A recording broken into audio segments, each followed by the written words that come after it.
നമ്മുടെ രൂപതയുടെ ഹൃദയഭാഗത്തുള്ള ഒരു ഇടവക, 500ഓളം കുടുംബങ്ങളുള്ള വലിയൊരു ഇടവകയാണ്. 2 വലിയ സമർപ്പിത കേന്ദ്രങ്ങൾ കർമ്മലീത്ത സഹോദരിമാരുടേതുണ്ട്. അങ്ങനെ മറ്റ് അനുബന്ധ സ്ഥാപനങ്ങളോടുകൂടി ഈ ഇടവക നന്നായിട്ട് വളർന്ന് വരുന്ന കാലഘട്ടമാണിത്. നല്ല വിയാരിസിനെ ഞങ്ങൾക്ക് കിട്ടി. അങ്ങനെ കർത്താവ് നമ്മളോട് കാരുണ്യം കാണിച്ചതുകൊണ്ടാണ് നമുക്ക് വളരുവാനും ഈശോയിൽ ഒന്നിക്കുവാനും പരിശുദ്ധാത്മാവിൻ്റെ ആ ഒരു കൂട്ടായ്മയിൽ നിൽക്കാനും പരിശുദ്ധ അമ്മയോട് മധ്യസ്ഥം പ്രാർത്ഥിച്ച് ജീവിക്കാനും ഒക്കെ സാധിക്കുന്നത്. ഇന്നത്തെ പരിശുദ്ധ കുർബാനയിൽ നമ്മൾ കേട്ട സുവിശേഷം ലൂക്കായുടെ സുവിശേഷത്തിലെ 2-ാം അധ്യായത്തിൽ നിന്നുള്ള 10 തിരുവചനങ്ങളാണ്. നമുക്ക് സുപരിചിതമായ തിരുവചനമാണ്. ഞാൻ അധിക സമയമെടുക്കുന്നില്ല. സെമിത്തേരി സന്ദർശനവും മറ്റ് കാര്യങ്ങളുമെല്ലാം ചെയ്യാനുണ്ട്. നമുക്ക് നല്ല പരിചയമുള്ള 2 വ്യക്തികളെയാണ് ഇന്നത്തെ സുവിശേഷം നൽകുന്നത്. ശിമോനും അന്നായും, പരിശുദ്ധരായ 2 ആളുകൾ. അവരെക്കുറിച്ചുള്ള ഒരു ഓർമ്മപ്പെടുത്തൽ സുവിശേഷം നമുക്ക് നൽകുകയാണ്. പരിശുദ്ധ റൂഹ നേരിട്ട് വന്ന് വസിച്ചിരുന്ന നല്ല പുണ്യവാനായ ഒരു വ്യക്തിയായിരുന്നു ശിമോൻ. ദൈവത്തിൻ്റെ രക്ഷകനെ നോക്കിപ്പാർത്ത് കഴിയുകയായിരുന്നു.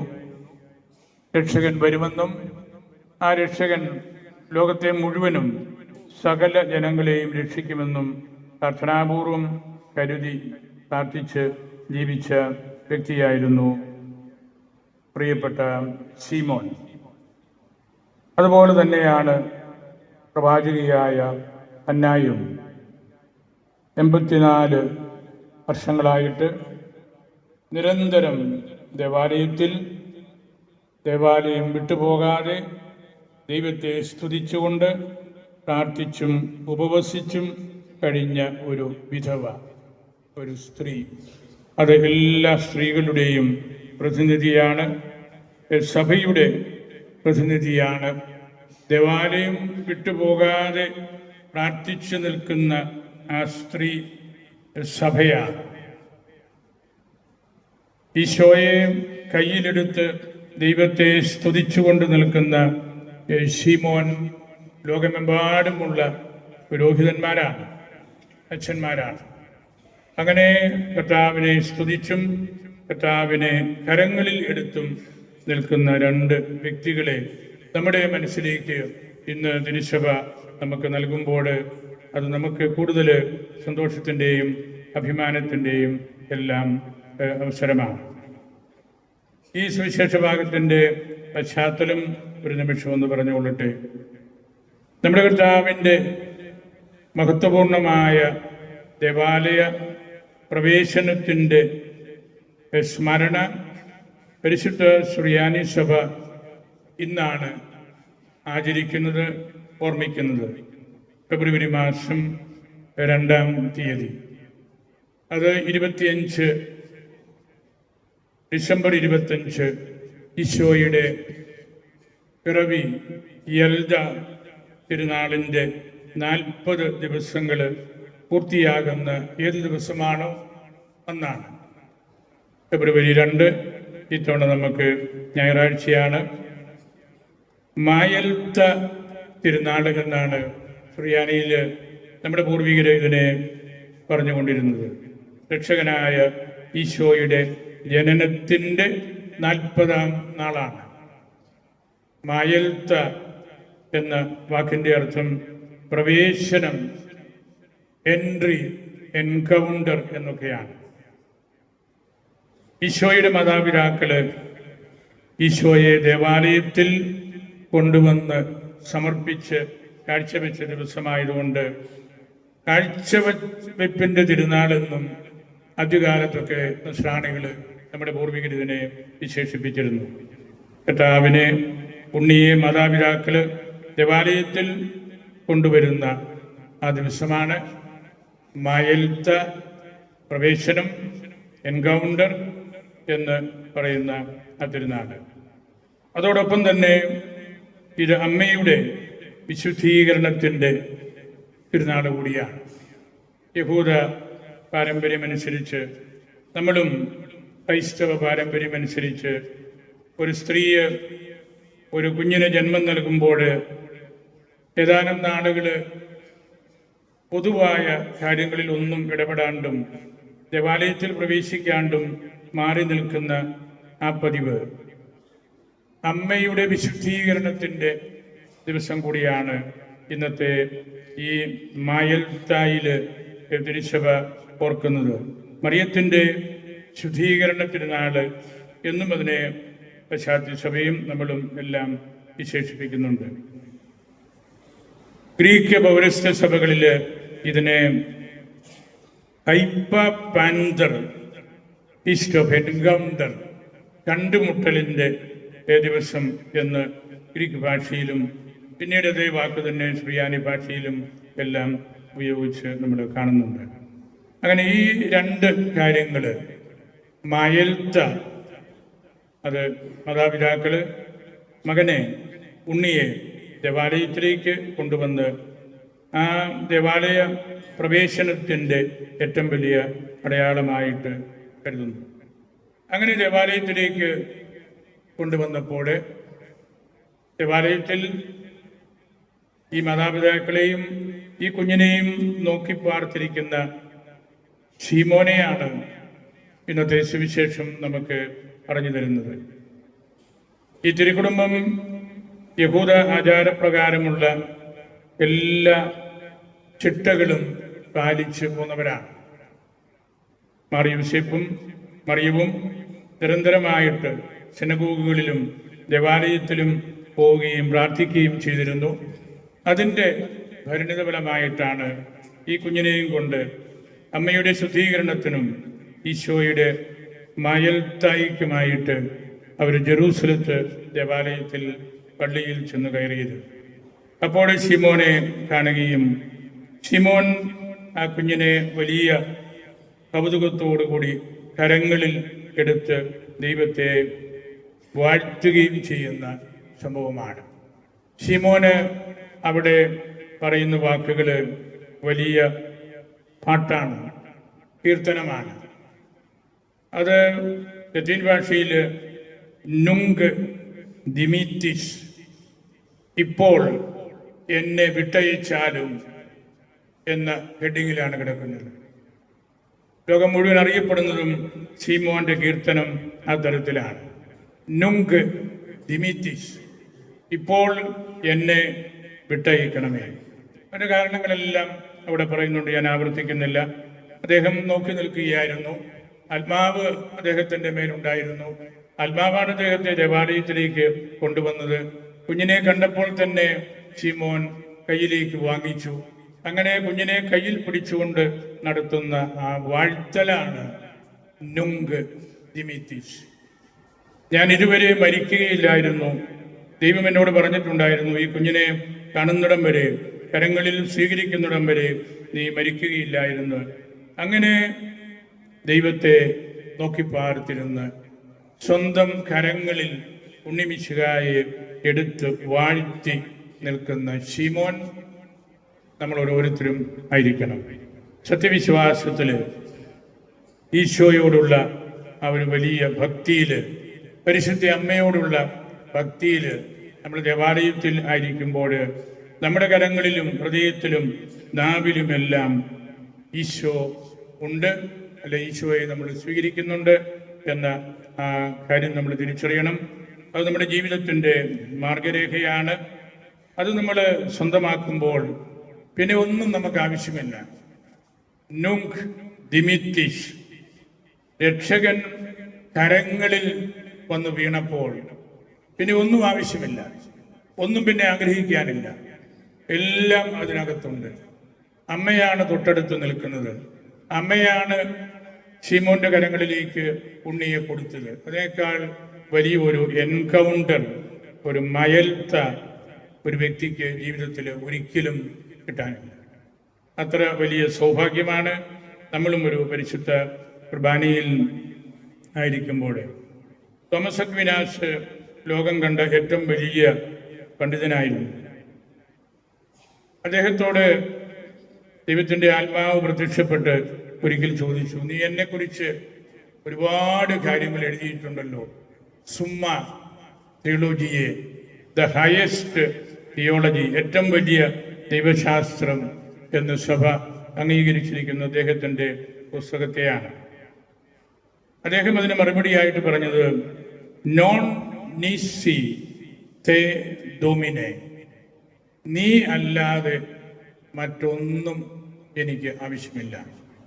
നോൺ നീസി, എനിക്കൊന്നും വേണ്ട. തേ ഡോമിനി, നീ മാത്രം.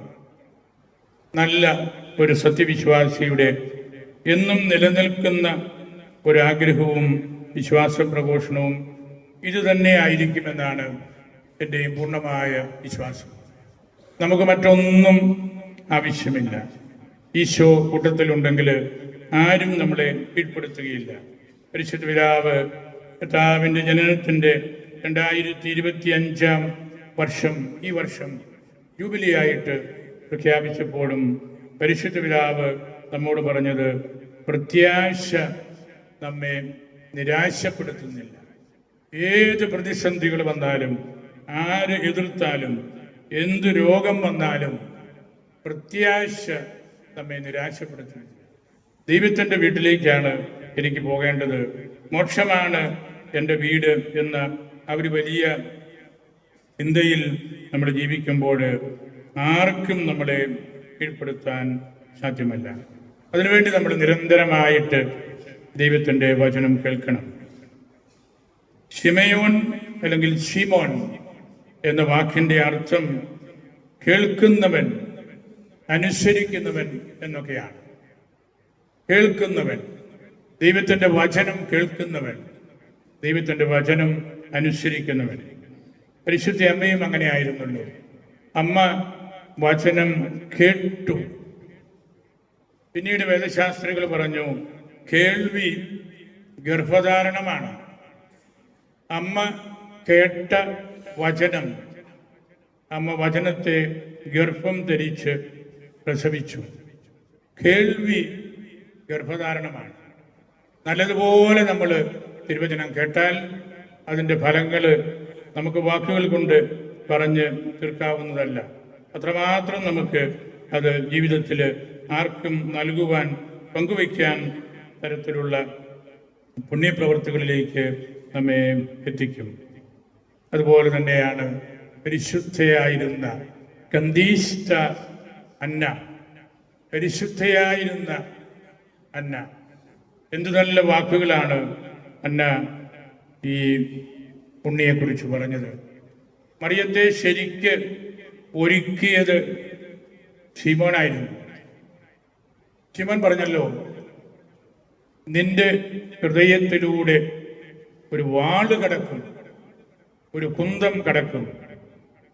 മറിയം പേടിച്ചു പോയി. പക്ഷേ ശിമോൻ മറിയത്തെ ഒരുക്കുകയായിരുന്നു. ഈശോയ്ക്ക് വരാനിരിക്കുന്ന കുരിശുമരണത്തെക്കുറിച്ചുള്ള പ്രതീകാത്മകമായ ഒരു ചിന്ത അമ്മയ്ക്ക് അവിടെ കൊടുത്ത് അമ്മയെ ഒരുക്കി കൊണ്ടുവരികയായിരുന്നു. നിന്റെ ഹൃദയത്തിലൂടെ ഒരു വാള് കിടക്കും. മകൻ ക്രൂശിൽ കിടക്കുന്നത്, ക്രൂശിതനായിട്ട് കിടക്കുന്നത് കാണാൻ പോകുന്ന ഒരമ്മയുടെ വ്യഥയെക്കുറിച്ചുള്ള ഒരു സൂചനയായിരുന്നു അത്. അന്ന വലിയ ദിശാബോധം നമുക്ക് എല്ലാവർക്കും നൽകുന്നുണ്ട്. നിരന്തരമായിട്ട് ദേവാലയത്തോട് ബന്ധപ്പെട്ട് നിൽക്കാനുള്ള ചിന്ത. നമ്മൾ ഞായറാഴ്ചകളിൽ, ഞാൻ എല്ലാ ദിവസവും തന്നെ വിശുദ്ധയ്ക്ക് പോകുന്നയാളാണ്. നമുക്ക് 20-ക്കകത്തൂടെ യാത്ര ചെയ്യുമ്പോൾ കാണുന്ന ഏറ്റവും വലിയ സുന്ദരമായ ഒരു കാഴ്ച, പള്ളികളിലേക്ക് ഞായറാഴ്ചകളിൽ പ്രത്യേകിച്ച് എല്ലാവരും ഓടുന്നതാണ്. വണ്ടിയിലായിരിക്കാം, അടുത്തുള്ളൊരു നടന്നായിരിക്കാം. പഴയ മാതാപിതാക്കളും നടന്നേ പോവുകയുള്ളൂ. പള്ളിയിലേക്ക് ഓടുന്ന ആ കാഴ്ച, അതാണ് തിരുസഭയുടെ പ്രത്യേകത. പള്ളിയിൽ പോയി കുർബാനയിൽ പങ്കെടുത്ത് ദൈവവചനം കേൾക്കണമെന്നുള്ള ആ ഒരു വലിയ കാര്യം ഹൃദയത്തിൽ സൂക്ഷിച്ചുകൊണ്ടുള്ള ആ ഓട്ടമാണ്. കല്ലറ ശൂന്യമാണെന്ന് കേട്ടപ്പോൾ പത്രോസും യോഹന്നാനും കൂടെ കല്ലറയിലേക്ക് ഓടിയതിൻ്റെ ആവർത്തനമാണ് പള്ളിയിലേക്ക് ഞായറാഴ്ച വരുന്ന ഓരോ വിശ്വാസിയും നടത്തുന്നത്. ആ ഓട്ടത്തിലാണ് നമ്മളും ഇന്ന് എല്ലാവരും ഓടി ഇവിടെ ദേവാലയം വിട്ടുപോകാതെ എല്ലാ ഞായറാഴ്ചയും സ്വന്തം പള്ളിയിൽ വന്ന് പരിശുദ്ധ കുർബാനയിൽ പങ്കെടുക്കണമെന്നുള്ള ആ ഒരു വിചാരത്തോടു കൂടി നമ്മൾ വരുന്നത്. അതുകൊണ്ട് നമുക്ക് നല്ലതുപോലെ ദൈവവചനം കേട്ട് ശീമോന്മാരായിട്ട് മാറണം. ഉണ്ണിയെ കയ്യിലെടുത്തവരെ പോലെ പരിശുദ്ധമായ ജീവിതത്തിലൂടെ നമുക്ക് ഈശോയെ ഉള്ളിൽ സ്വീകരിക്കണം. രക്ഷകനെ കണ്ട് ഞാൻ മരിക്കുകയുള്ളൂ എന്നുള്ള ഒരു സ്ഥിരത നമുക്കുണ്ടായിരിക്കണം. ദൈവാനുഭവം ഉണ്ടായിട്ട് ഞാൻ മരിക്കുകയുള്ളൂ എന്നുള്ള ആ ഒരു പെർസീവറൻസ് നമുക്ക് ജീവിതത്തിൽ കിട്ടേണ്ടതും പരിശുദ്ധ കുർബാനയിലാണ്. ആത്മാവിനെ കാതോർക്കുന്നവർക്ക് ദൈവത്തെ കാണാൻ പറ്റും. ദൈവം അവൻ്റെ വാക്കുകളിലൂടെയാണ് നമ്മളിൽ സന്നിഹിതനാകുന്നത് എന്ന കാര്യം നമ്മൾ മറക്കരുത്. ശീമോനും അന്നായും നമുക്ക് രണ്ട് നല്ല ഐക്കൺസാണ്. ഒരിക്കലും മാഞ്ഞു പോകാത്ത രണ്ട് ചിത്രങ്ങളാണ്. അത് ദൈവത്തിൻ്റെ രണ്ട് മറുരൂപങ്ങളാണ്, ഒരു സ്ത്രീയും ഒരു പുരുഷനും. അങ്ങനെ നമുക്ക് അവരെ അനുകരിച്ച് കർത്താവിൻ്റെ വചനം നിരന്തരമായിട്ട് കേൾക്കുവാനും ആ കേൾവിയിൽ നിന്ന് ദൈവത്തെ സ്തുതിക്കുവാനുമുള്ള അവസരമാകട്ടെ. ഓരോ ദേവാലയ പ്രവേശനവും നമുക്കും വിശുദ്ധീകരണത്തിൻ്റെ അവസരമാണ്. കുമ്പസാരിക്കാനും ദൈവവചനം കേൾക്കാനും സർവോപരി പരിശുദ്ധ കുർബാനയിൽ പങ്കെടുക്കാനും എല്ലാം. നമ്മുടെ ഇടവക ദൈവം നമുക്ക് നൽകിയ വലിയൊരു ദാനമായിട്ട് ഞാൻ കരുതുകയാണ്. നല്ല കൂട്ടായ്മയിൽ നിങ്ങളെ വളർത്തുവാനായിട്ട് പ്രിയപ്പെട്ട വികാരിച്ചന് സാധിക്കുന്നുണ്ട്. നല്ല ലിറ്റർജിസ്റ്റാണ്, നല്ല സത്യസന്ധനായ ഒരു പുരോഹിതനാണ്. അദ്ദേഹം പാരീസിൽ ലോകത്തിലെ ഏറ്റവും വലിയ സർവകലാശാലയിൽ പഠിച്ച് ബിരുദം നേടിയ വ്യക്തിയാണ്. നല്ലൊരു ആധ്യാത്മിക സന്തോഷം ഉള്ളിൽ കൊണ്ടു നടക്കുന്ന അച്ഛനാണ്. അച്ഛനെ ഇവിടെ മുതിർന്നവർക്കും കുട്ടികൾക്കും യുവാക്കൾക്കും എല്ലാം ഇഷ്ടമാണെന്ന് എനിക്കറിയാം. അച്ഛൻ ഒരു പാഠപുസ്തകമാണ്. അച്ഛനെ കാണുകയും അച്ഛനെ കേൾക്കുകയും അച്ഛനെ ശ്രദ്ധിക്കുകയും ചെയ്യുമ്പോൾ നമുക്ക് ദൈവവചനത്തോടും ദൈവാരാധനയോടും വലിയ അടുപ്പവും ഇഷ്ടവും എല്ലാം തോന്നും. നല്ലൊരു കൂട്ടായ്മയിൽ ഇവിടുത്തെ എല്ലാ വീടുകളും എത്തിയിട്ടുണ്ട്. ഇന്നലെ നമ്മൾ പള്ളി കമ്മിറ്റി മീറ്റിങ്ങിൽ 1.5 മണിക്കൂറോളം ഉണ്ടായിരുന്നു. നല്ല കമ്മിറ്റിയായിരുന്നു. ഇടവകയെ സംബന്ധിച്ച കാര്യങ്ങളെല്ലാം അവിടെ പങ്കുവെച്ച് സംസാരിച്ചു. ഇവിടെ നടക്കുന്ന ആധ്യാത്മികവും ഭൗതികവുമായ കാര്യങ്ങളെക്കുറിച്ചുള്ളൊരു വിലയിരുത്തലായിരുന്നു. അതെല്ലാം കമ്മിറ്റിക്കാർക്ക് അവരുടെ ഉത്തരവാദിത്വം നല്ലതുപോലെ ചെയ്യാനായിട്ട് സാധിക്കും എന്നതിൻ്റെ അടയാളപ്പെടുത്തൽ കൂടിയാണ്. നിങ്ങളെ ഞാൻ ഹൃദയത്തിൽ സൂക്ഷിക്കുന്നു. സമർപ്പിതരുടെ പ്രത്യേകിച്ചവർ കെയർ ഹോംസ് നടത്തിക്കൊണ്ടുള്ള ശുശ്രൂഷയെ വളരെ വിലപ്പെട്ട കാര്യമായിട്ട് കരുതുന്നു. അത് സാധാരണ നമുക്ക് എളുപ്പമുള്ള കാര്യമല്ല. സുവിശേഷത്തിൻ്റെ വ്യാഖ്യാനമാണത്, സുവിശേഷത്തിൻ്റെ സന്തോഷമാണത്. പരിശുദ്ധ പിതാവ് എപ്പോഴും പറയുന്ന കാര്യം അതാണല്ലോ, ഹിയറിംഗ്, ലിസണിങ് ആൻഡ് അക്കമ്പനിങ്. നിങ്ങൾ ആ കുഞ്ഞുങ്ങളെ കേൾക്കുകയും ശ്രദ്ധാപൂർവം അവരെ ശ്രവിക്കുകയും അവരെ അനുധാവനം ചെയ്യുമ്പോൾ സഭയുടെ ഏറ്റവും നല്ല എക്സ്പ്രഷനായിട്ടാണ് നമുക്കതിനെ കാണാനായിട്ട് സാധിക്കുന്നത്. ഈ ഇടവകയിൽ നിന്നുള്ള വൈദികർ, വികാരിച്ചൻ, മിഷണറിമാരും മറ്റ് നമ്മുടെ രൂപതക്കാരുമായിട്ടുള്ള അച്ഛന്മാരുടെ കാര്യമെല്ലാം പറഞ്ഞു. അവരെല്ലാം ഞാനും പ്രത്യേകം ഓർക്കുന്നു. നമ്മുടെ രൂപതയ്ക്ക് വേണ്ടി ഉള്ള അച്ഛന്മാർ നിങ്ങൾക്കറിയാവുന്നതുപോലെ very ബഹുമാനപ്പെട്ട ബർഗമൻസ് കുന്നമ്പുറത്തച്ഛനും ജോസഫ് കുടിവേലിത്തടത്തിലച്ഛനും ആൻ്റണി കൊല്ലിയിലച്ഛനും പടുതോടിൽ ജേക്കബ് അച്ഛനുമാണ്. അതിൽ കൊച്ചച്ഛൻ നമ്മുടെ കൂട്ടത്തിൽ ഇപ്പോഴുമുണ്ട്. അവരെല്ലാവരും നമ്മുടെ രൂപതയിൽ വലിയ ശുശ്രൂഷ ചെയ്തിട്ടുള്ള ആളാണ്. പ്രത്യേകിച്ച് ബർഗ്മാൻസ് അച്ഛന് കോർപ്പറേറ്റ് സെക്രട്ടറി ആയിരുന്നു. ഇപ്പോൾ രാമപുരം പള്ളി വികാരിയാണ്. മറ്റ് അച്ഛന്മാരും നല്ല ശുശ്രൂഷകരാണ്. അവരായിരിക്കുന്ന ഇടത്തും തോലപുരത്തും ദാശനായാലും എല്ലാം നല്ലപോലെ ജനങ്ങൾക്ക് ഇഷ്ടപ്പെട്ട അച്ഛനാണ്.